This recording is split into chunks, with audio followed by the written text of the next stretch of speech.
Welcome back, ladies and gentlemen, to For Mother Matron, the final episode. And I know it's the final episode because I recorded a final episode and totally screwed it up. The audio is complete garbage. Not just like, oh, there's a couple of clicks and pops in here. He's just being really self-conscious because he's a small YouTuber and Jeb made a cliche Wednesday dance video and it went viral and got him ahead of Steven, and so now he's real self-conscious about everything. No, I'm self-conscious about none of that. I am still going to beat Jeb to 1,000 subscribers because you guys are cool and have good taste in YouTube and other stuff. No, it's bad like you couldn't understand anything. You know those like really like cringy videos where it's obvious they have no idea how to work audio equipment? Yeah, in that moment I forgot how to work audio equipment. So that's why we're here. So I'm going to replay it. I've seen it all before. I'm going to replay it as accurately as I did that time so that you guys can see what I saw. I'm not going to go back and correct my mistake. Well, I don't know. We'll see how I feel, Jeb, okay? We'll see how I feel. And then if I've got time for the Twitch people tuning in, I'll do another game, but let's get to it. So we made our way through the dark tunnel, armed with a flashlight that did not light nearly as much as I would have liked it to. The tunnel led us to this massive open cave filled with the sound of rushing water. That's going to be real loud when things start happening. The path that led from the Craig Rock where we were standing on through the water center of the island. From there, 3 paths in different directions could be discerned. Each path seemed to lead to the same spot, however, a dimly lit brick-laden hallway.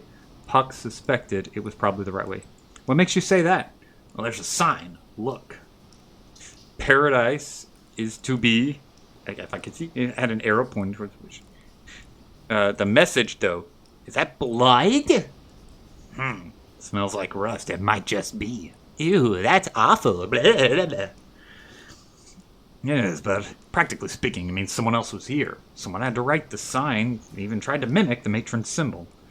And maybe they left it to help future surveyors. Maybe they're losing their mind in the process, or maybe there's some kind of meaning to it, or... Frick, I don't know. That's all I got. All I was good for was fixing stuff. I'm not looking forward to getting my shoes wet. Me neither. We gotta, though. Keep your guard up. Nodded and followed Pucks. As we reached the water's edge, I noticed something. Hey, Pucks, look there. It's another journal or something. Pinned against a smaller rock near the edge was a thick book soaking in water. The binding was miraculously still intact, though. Many pages seemed to have drifted off or broken off completely. Why should I care? Well, we could learn more about this place, and like with the journal we found earlier. It's a waste of time. The last one we found wasn't useful. But we never know until we look. This one could have directions to the Womb of Paradise for all you know. I highly doubt it, but fine if you insist. I don't think anything will be legible, though. Look at it. It's soaked. Well, if it's not, I'll toss it back in. Picked up the wet book and let it drain a little, opened it carefully, thumbing through the pages gently and carefully, despite it falling apart. After some pooling and piling them pages, so I lose my ability to read, I found one of the texts. It wasn't a complete smudge. It reads as follows. One must embark on the muting. The procedure can only be performed once, but it is by far the most intense and reliable way to hear her words. You must procure several materials. First and most obvious is a blade. The older, filthier, and rustier the better. Please consult with the weathering guide in the appendix if you only have access to a clean and well-maintained blades. The second is a source of heat, such as a box of matches, a lighter, or a stove. Third and final object is a piece of metal that may retain heat, but it cannot be your blade. It has to be separate item entirely. A metal ruler, a metal bar, or perhaps even a fire poker will work. Readability began to degrade beyond that, and so some of the words and even entire sentences were missing. Once prepared, need assistance from comrade. Resistive tendencies may also need to be restrained so that you do not harm whoever is insisting you. After being properly restrained, use one hand to stretch the tongue, taut a cloth, or keep grip. Use blade, sawing motion. Do not stop. Retreat will disappoint her immensely. I had to stop reading at that point. What'd it say? I don't want to talk about what it said. I just wish I didn't read it. We should get going. I started walking ahead to the water. What? It was your idea. Yeah, well, it was a bad one. I do like that. I do like that writing. Lizzie, do you hear that? Huh? What did you hear? Right on cue, a bloody mound of meat with a gaping hole filled with teeth as it leapt towards me from the water. Get out of the way. I tried to get out of the way of the creature, twirling through the furious current pushing against me, and it got me. My legs was firmly lodged inside the mouth of a pink, bulbous terror. Its large fangs burying themselves deep within my calf. The pain, its teeth clenching was excruciating. If I didn't do something fast, I was going to lose a limb. What should I do? I need to make a decision. Dunked it into the water. I don't know what gave me the idea, but given that the creature seemed to like to hide in water, I wondered if putting it underwater might encourage it to let go. Maybe the creature would assume it successfully killed its prey, or perhaps just didn't want to get my hands anywhere near it. Still don't know for sure. Pushed my leg and by extension the creature underwater. Bubbles gurgled and sputtered rapidly. Please go, please go, please go, please go, please go. And the bubbles stopped and I felt the grip of the creature's maw loosening. It let go. I quickly stumbled backwards, my breath rapid and my heart pounding out of my chest. Fortunately, there was some pain. The creature did not manage to do too much damage. Felt like I could still move okay. Before I could even get my thoughts in order, I heard Pucks from behind. Ah! One of them's got my leg! I turned to Pucks with similar pink mass sticking off its leg. The water turned increasingly red as Pucks struggled. Pucks, I'm coming over. Alright, gotta find the one that tells it to stick his leg in the water. White foamy claws to slosh my way towards Pucks. Acid burning in my leg. And pains aching in my abdomen. Had to get to Pucks, couldn't lose another friend. I refused to let it happen again. Finally, I reach him. The bloody beast was biting down hard on Pucks' lower leg. Blood was jetting out everywhere. If I didn't let go of him, he'd have his leg ripped off and eaten. Racked my brain. What could I do?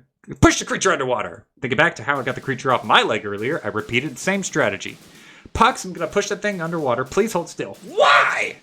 Freaking trust me. Fine, just do it. Both arms pushed Pucks' leg underwater. The creature submerged beneath the water's murky surface, while the bubbles rose to the top. Puck shook in pain by keeping his leg beneath the water as best as he could. Soon the bubbles stopped rising and the creature let go. It's off! Pull me back! Pull me back! As quickly as I could, I helped pull him back a distance away from the creature. Pucks, are you alright? Yeah, I'm fine. It hurts, but I don't feel like he dug too deep. It doesn't have acid spit either. Okay, great! Let's get out of here! Big change in attitude. Fine, but where do we go?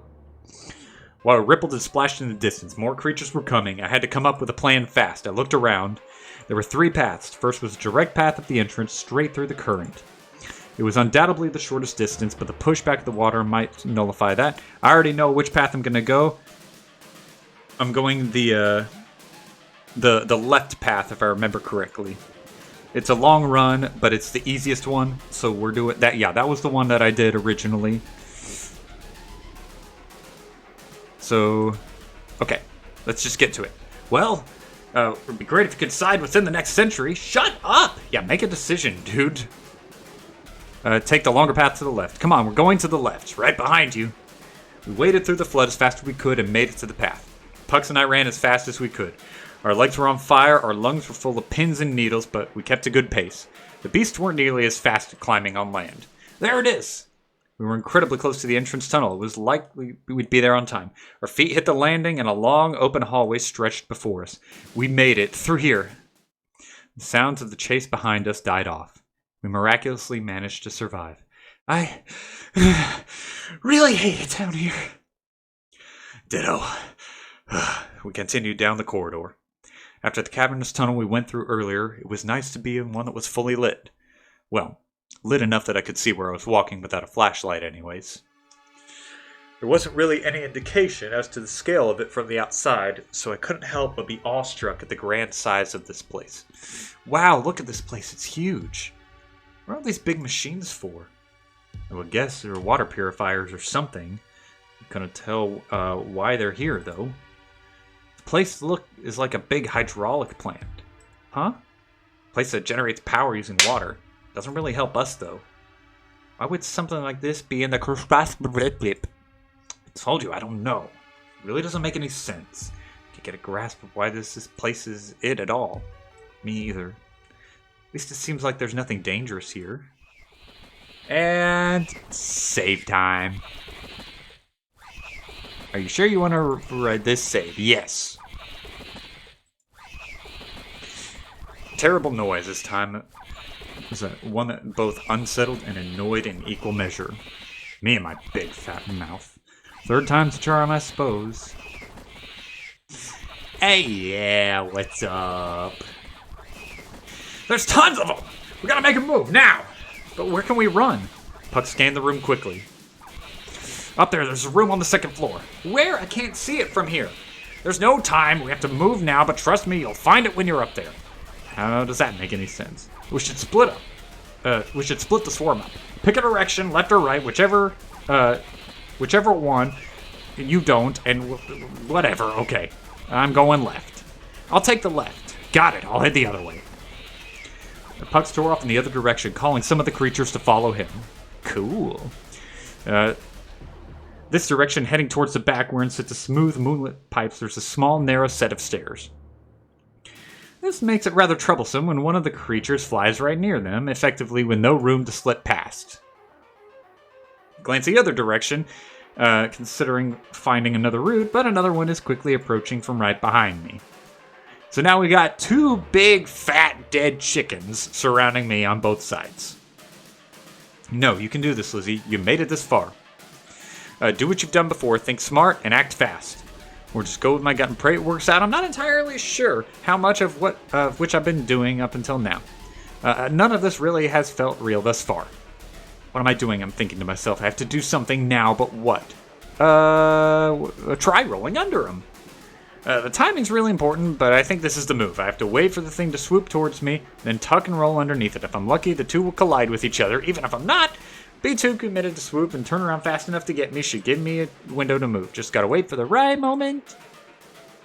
Now! Wah! With a swiftness that feels forward to my body, I've tucked and rolled underneath. That's right, it's why you always tuck and roll. No matter what's going on in your life, you come to a problem you don't know how to manage. Tuck and roll, my friend, tuck and roll. You got a big test that you didn't study for, tuck and roll. You got a dog that's charging at you, tuck and roll. Your mom asks you an awkward question, tuck and roll. That's how you solve the problems of your life. The swiftness feels, oh yeah, it misses me. I hear the two creatures impale each other with their spiky teeth as they collide, because, yeah, that happens. I mean, it did it. Now's my chance. Finally, I make it to the back wall where there's a set of stairs leading upward. Saving again! Save!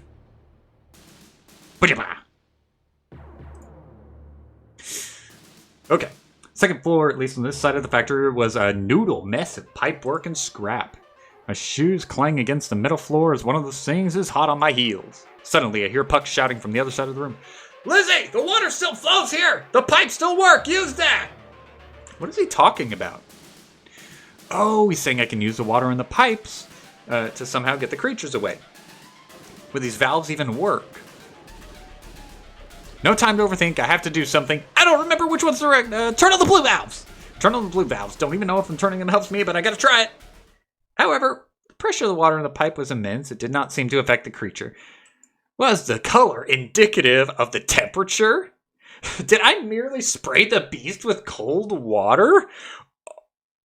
Is this the right time to be questioning your player's intelligence? Whatever the case, it didn't matter anymore. In an instant, I was descended upon, needles of bone puncturing my body. Okay. Pain was unbelievable. Death was a great relief when it eventually came, because I wasn't being controlled by a stupid idiot that sprays its problems with cold water. Your mom comes and asks you a difficult question. Spray cold water. Your car gets wrecked on the side of the road. Spray it with cold water. Dead end. Yeah, I know. Let's get to it. I'm panicking at the moment, so I'm going to make sure. Okay, yeah, so my volume is fine. Okay. I can get to the second floor through here. Second floor, at least is on the side of the factory. Noodle misses pipe over scrap. Lizzie, the pipes! The pipes, Lizzie! The pipes! Ah! Would they even work? No time to overthink. Turn on the red valves! Turn on the red valves. Don't even know if to turn them out. Gotta try. Jet of hot, steaming water erupts and burns the creature. It shrieks in agony and flutters away. Now's my chance, Lizzie. Move. I can't make a hot water joke here because then some of you would actually do it, and then I'd be liable. Pucks throws himself at the door, using his whole body to keep it shut against the swarm of flapping nets behind us. What do we do? Over there, grab that bar! On the other side of the bar, the big metal plank to close the door. I rush over, Pucks quickly moves out of the way, and I throw the bar in its slot. Pucks waits a moment, pushing the door to see how much the bar aids him in keeping the monsters at bay. Seems good, strong enough to hold for a bit. He moves away from the door and hunches over, catching his breath. This is insane. How many more of these things are there? Who knows? It could go on forever, couldn't it? Unless that's the case, Pucks. How far in are we? Have we even gotten anywhere close to finding the womb of paradise? I really don't know how much more of this I can take. Me neither. I don't know. I really don't know how far we are. There's no way to know, you know that. Silence hangs in the air for a moment. We should look around for something useful. Fan out looking the room, hoping to find anything. Weapon, medicine, notes from long gone, something. As I reach a certain room, something calls out to me. An ugly buzz hanging just above the quiet and tingling arm pulling me in. Follow the intuition. I have nothing else to fall back on. Ew, it's like an umbilical cord. Ew. And why can't I stop my hand from reaching towards it? Oh no! Why? Before I know it, the gross lump of flesh is in my palm. Don't you love the imagery?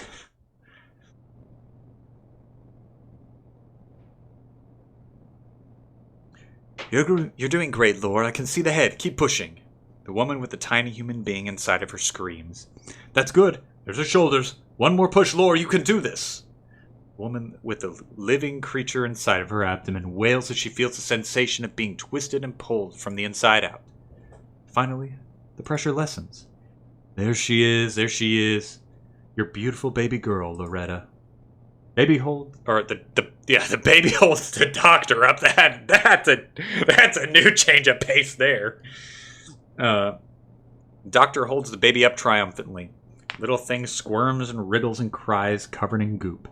A flesh cable extends from its stomach underneath the sheet around the woman's legs. It's the dearest, sweetest thing Loretta has ever seen in her life. An unexpected, bewildering sensation of love burns in her chest. It's inexplicable and foreign to her, almost frightening. Doctor cuts the umbilical cord and admires the babe one last time. Just look at her. Nurse. A masked nurse comes in and takes the baby from the doctor's hands, swaddling it in a towel. Thank you, nurse. Time of delivery, 4:27 p.m. And the nurse leaves with the baby. What are you doing? Where are you taking my baby? Well...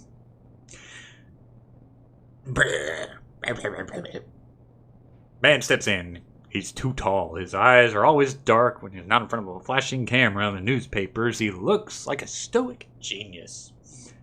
Out of the media's eye, though, something is deeply wrong with his skin, too. Why is it always like that? It gives Loretta chills to her spine. She's never comfortable with the overseer and proprietor of the Nexus for the Lost and Destitute. Bizarrely, while his words are understandable, they come out in a rasp, unintelligible phoneme. It's okay, Loretta. Nothing to worry about. It's supposed to be unintelligible, right? Your baby will be fine. We're just borrowing her. What for? Someone's not been taking Mother's lessons seriously. If you read the scriptures and you instructed, you would know. What are you going to do with my baby? Well, she's going home. Her mother's boarding. All the other grandchildren belong. What are you talking about? What does any of this mean? Man frowns and turns away. No teaching the willfully ignorant with words, I suppose. A shame. and you think the journey to recovery will have been more successful. Give me back my baby. He returns his gaze to her. The darkness with his eyes were meant to be glared at her with unbridled ferocity. I don't think so. Your child has a grand purpose to serve, just as all the other children born here. If you don't give me back my baby, I'm going to kill you. Mothers always break into hysterics. Well, son, you know what to do. What the? Let go of me! I'm sorry, Loretta, really. I'm going to... Lizzie, snap out of it. He slaps me lightly on the cheek, trying to rouse me from whatever trance it was thrown into. What was that, Liz? Are you all right? I saw someone. She was giving birth and... Lizzie, what are you talking about? Before I can explain... Pucks, do you feel that? What? I'm feeling sleepy. What are you talking about? Something about that sound. It flipped a switch in me. Suddenly felt extremely exhausted. My eyes struggled to stay open. Pucks. A horrible man appears before me, as if he just grew out of the floor. He stares at me a moment, slowly waves his hand at me while glaring unblinkingly. Kind of makes me think of Dr. Fauci. What? Who are you? Hey, that's not an important question for you. The important question for you is how much have you been keeping up with the news? Not much at all, really.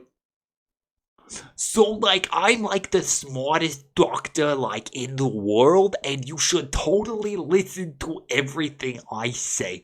Also, I really love beagles. It's an important thing. You should really go search Dr. Fauci beagles because you will see how much I adore them. My legs start to wobble, my eyes barely staying open. I fall backwards. Lizzie! He shouted for me. It didn't matter. I fell unconscious right on the spot. And I'll say this is the part I think, looking back, is the weirdest to me. These little conversations with self. Not super fond of them. They're not terrible. Not super fond of them. But it's okay. Overall, I do like the game. And I would love... Let me know if you guys would love to hear an interview from the developer. Because I like the game enough that I would interview the developer. You see it all now, don't you? Where the wind blows, where the birds are flying. The blood is pooling, the flies are buzzing. Could you have done anything at all? Could you have changed the arrow of the compass? Who can say, who can say? All I know is what is waiting for you. The womb of paradise is open, calling you to come home. Will you go, Lizzie? Will you go, soul behind the glass? You should. It's warm and inviting. Wet and vast. I'm very uncomfortable with you talking about what's wet. All the children of men could return if they wanted to. Home.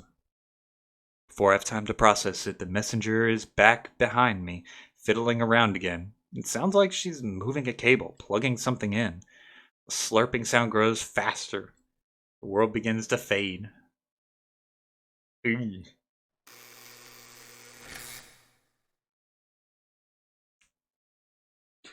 Wakefulness again, or before technically, since this is a memory. Where am I?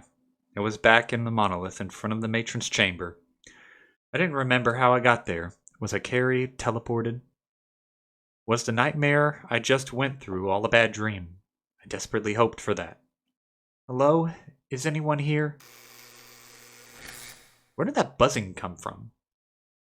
Did I hear someone unlock there too? I looked to the door. Was I being instructed to go in? I resolved to check.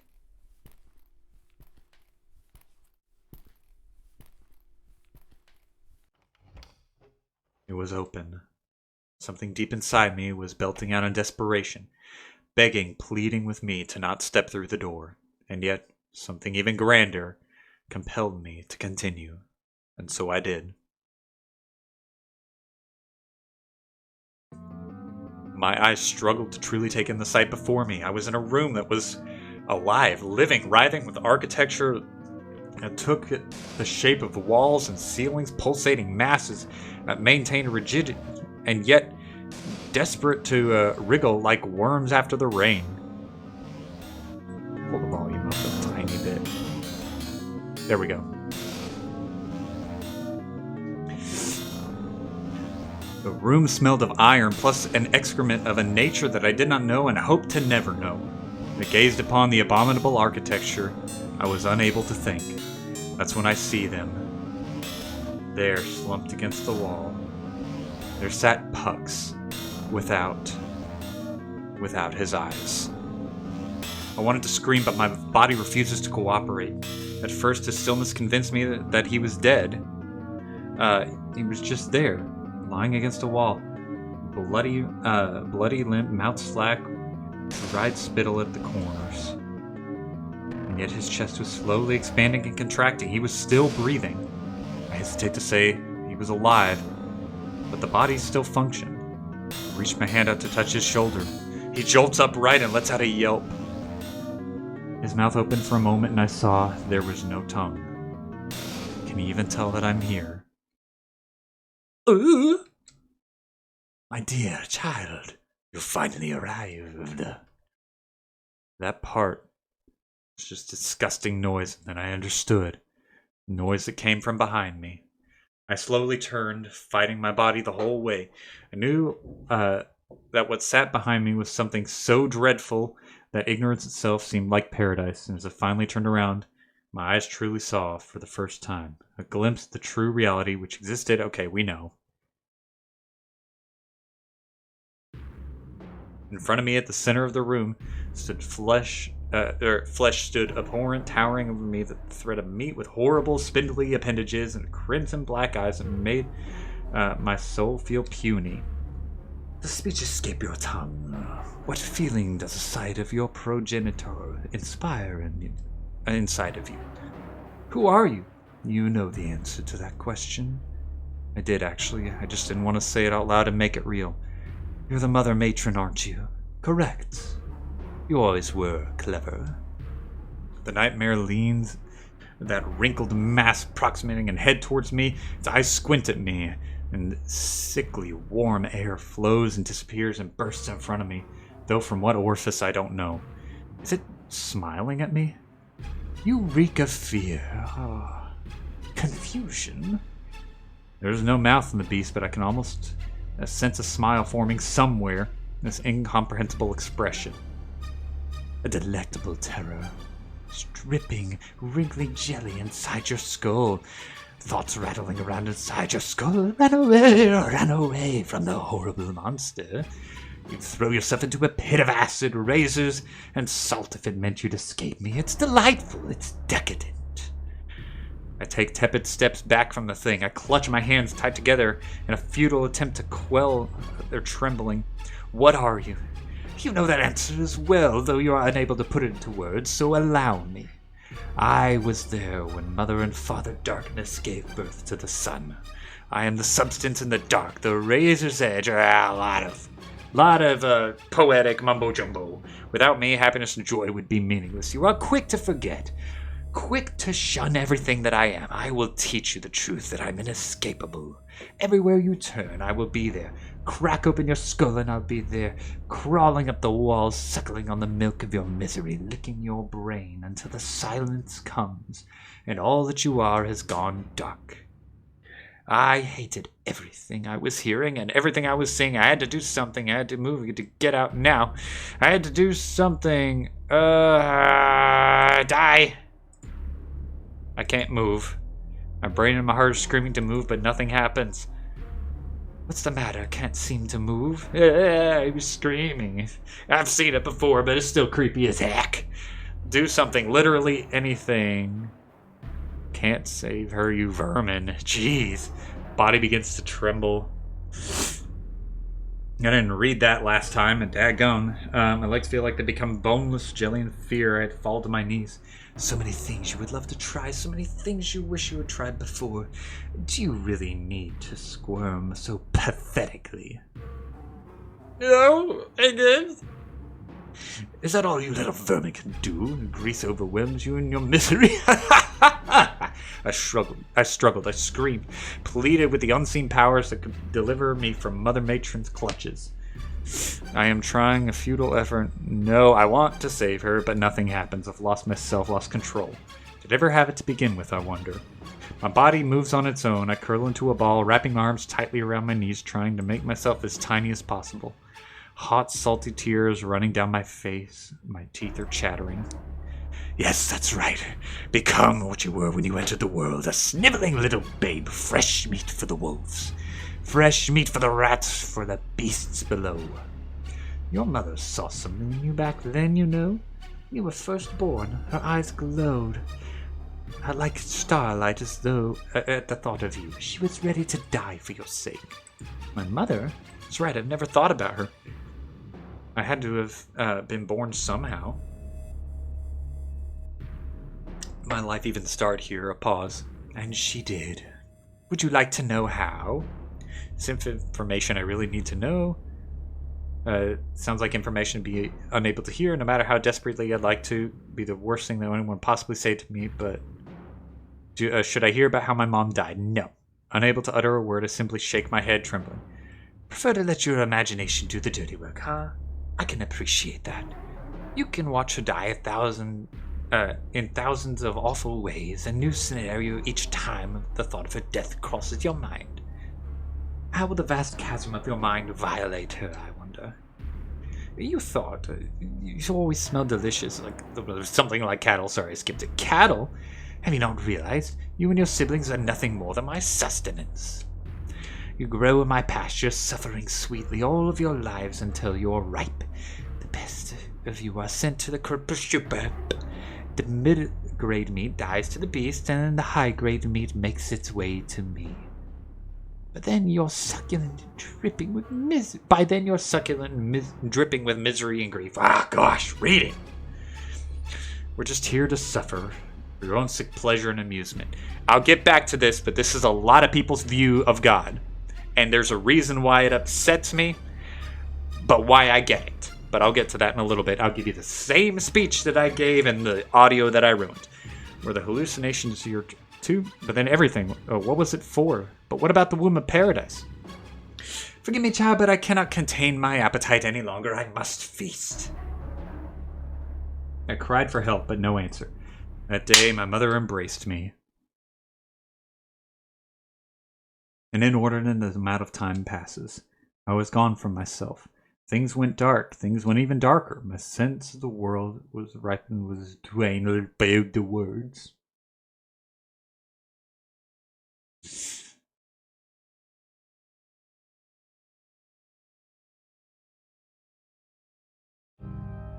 And then, back again, all in an instant.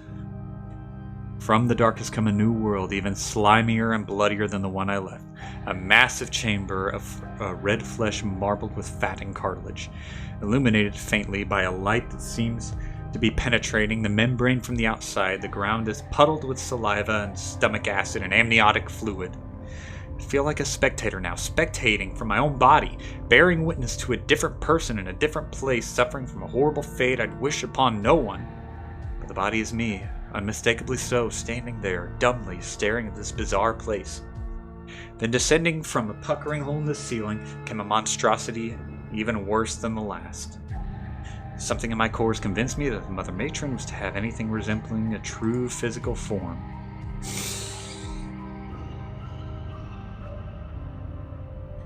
It would be this monstrosity before me. It kind of looks like it would be a South Park character. At least this part of the true form, and clearly extends beyond this sphincter in the ceiling. To my horror, the thing can speak. You wanted to know about the womb of paradise. This is it, my child. It has been inside me all along. Swallowed it ages ago. You know, you were always one of my favorites. Mother would like to offer you a gift. A choice. One that has seldom been granted. You know how things will end up now. No matter what you've done or could have done, all roads will lead you here. I built it that way. From the very moment you were born. This is the only life that's meant for you. I will embrace you inside this womb of paradise. You will join your other siblings, resting inside my walls as I drain your body of the essence of suffering that flows inside of you. Or go from the start, surely. Or I can undo it all. The womb of paradise is a special place. It can birth new worlds, tear apart old ones. I can create a world in which you never existed. All of this would be forgotten. The one behind the glass might never forget, but you, all the pain you felt up until now and would feel from this moment forward, will have never happened. The sweet succor of non-existence will be yours, and yours alone. In other words, my existence was always meant to be suffering, essentially, eternally, just for this horrible creature in front of me. And if I am to trust its words, my efforts to live happy were futile. My efforts to fight back and escape were meaningless in the face of a god of misery that engineered a world from the start just for this. Just so it could have a lunch of my miserable brain. This is people's view of God. This is even some Christians' view of God. We'll get to that in a minute. Knowing that, would it have been better to simply have never existed? So what will it be, child? So, interesting question.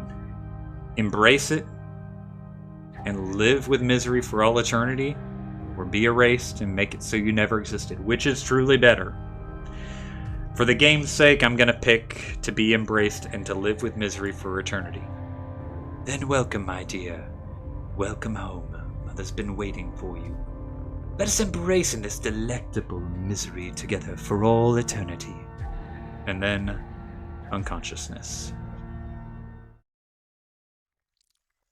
And that's where the memories run dry. If time still works how it used to, then I'm in the present tense. Somehow after things went dark, I ended up in this room. Now, it's not just a room. It's a womb.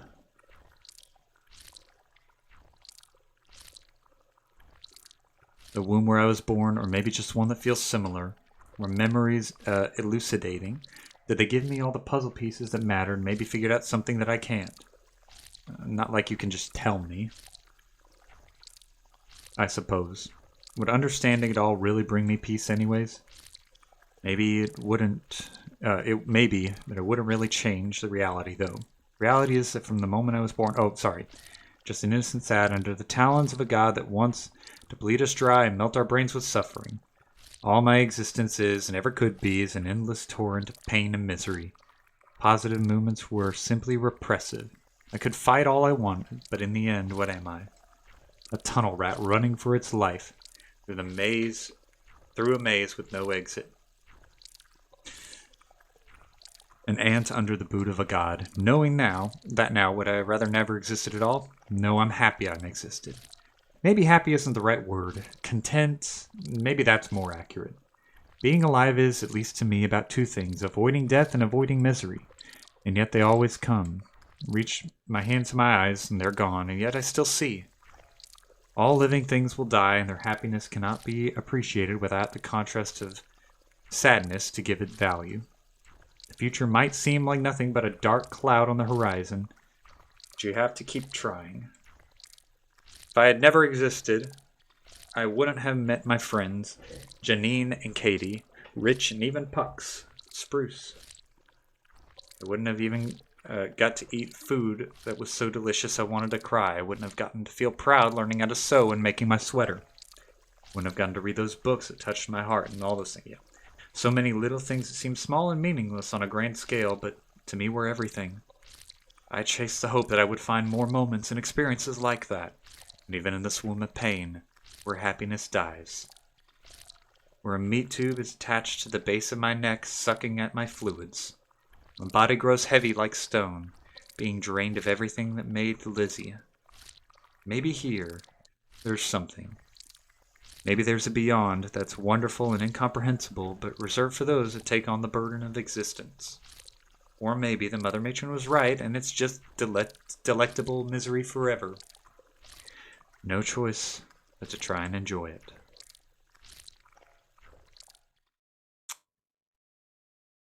In a time and place far away in the past. And you probably guessed it. I guessed it. A woman with dark hair in the hospital gown in the nursery room. She's covered in blood, tired, worn. She's lost a lot of herself along the way here. The weapon on the floor, sticky with blood and bodies. Shh. Mommy's here, sweetheart. Mommy's here. I figured out what your name is going to be finally. Lizzie. That's your name, Lizzie. Better late than never, right? That was Grandma's name before she passed. She would have loved to meet you. Mom, too. I'm so sorry. For everything. I've really let you down. Ruined everything for you. For me. I didn't really realize what I was doing until it was too late. I just needed to feel good. To feel something. First I thought I came here just to make Mom happy. Stay for a week or two and bail. Tell her it didn't help so she'd stay off my back. But no, I think a part of me really did want to stop. I knew I had to. Even when the cravings and the withdrawal, and they told me about you and the decision was final. For your sake or for mine, I'm not sure which, I was going to stop. I was going to get rid of the stuff and fix my life. But I guess my chance for that has long since passed. This place, those people, it's slimy Mr. Wadey. It's not really for us to get better. It's for all of us to get worse. To wallow in the pain, to never stop hurting, never stop. Lots of stuff. That's all life really is, isn't it? Just a long stretches of misery, spending all of our efforts trying to escape it, distract ourselves, but misery is all the way down. I say that, and yet looking at you makes me feel that's untrue. Maybe what I needed was a reason to care. Something or someone to care for. Your own mother wasn't enough, she thought to herself. Suddenly having a baby makes you want to be a good person. She wasn't entirely sure of the motivations herself, perhaps simply the weight of responsibility she felt she had now.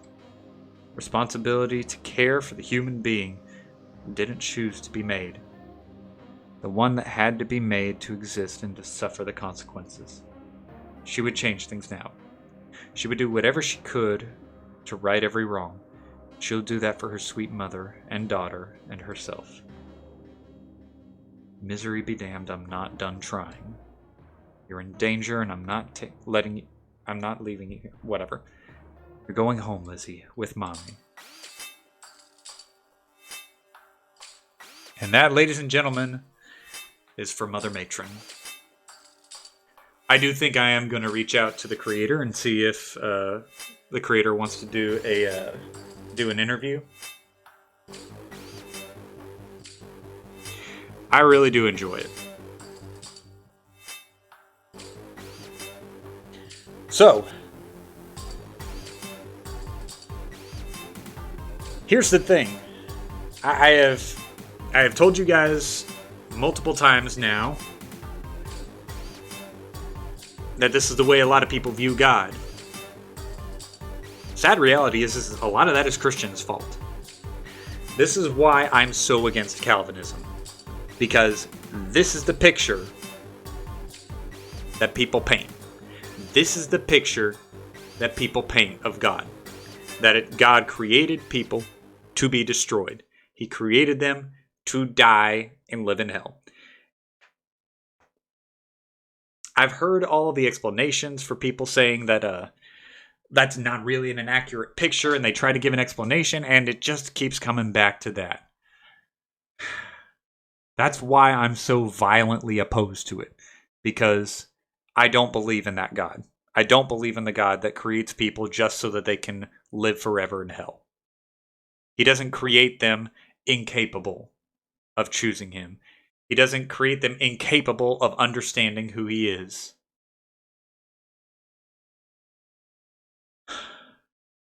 But that message oftentimes gets lost because of people like these Calvinists, and because Christians aren't very good at fighting against that belief system. I'd like to see that change. And that's why I'm opposed to it so much. So if that sounds interesting to you and you think, you know what? I'd actually like to learn more about this. I encourage you go to Soteriology 101.